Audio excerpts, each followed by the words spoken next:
पवार खोटारडे, भाजपनं थेट केला हल्लाबोल. भाजप प्रवक्ता न्यायमूर्तीपदी कसा? आमदार रोहित पवारांचा भाजपला सवाल. आगामी निवडणुकांमध्ये मतचिठ्ठी नसेल, निवडणूक आयोगानं सांगितलं समप्रमाण कारण.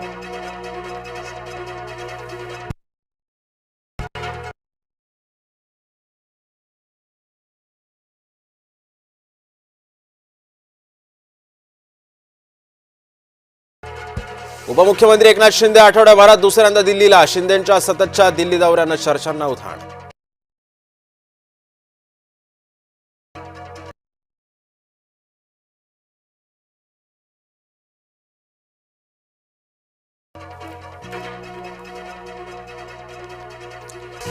मालेगावात पोलीस ठाण्यामध्येच 2 गटात राडा. कळवणच्या अभोणा पोलीस ठाण्यातील धक्कादायक घटना.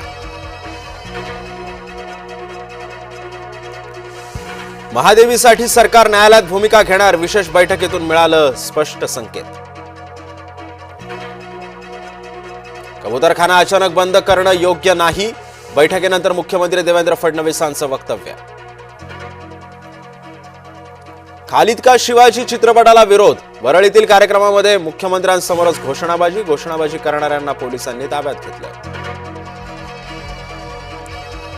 उत्तर काशीमध्ये गंगेनं धारण केलं रौद्ररूप. वाराणसीचा नमो घाट पाण्याखाली. 4 जणांचा मृत्यू, अनेक जण बेपत्ता. पुण्यातील मध्यवर्ती भागामध्ये गाड्यांची तोडफोड सुरूच. एकमेकांवर दगडी मारून मारामाऱ्या तर वाहनांची मोठ्या प्रमाणात तोडफोड.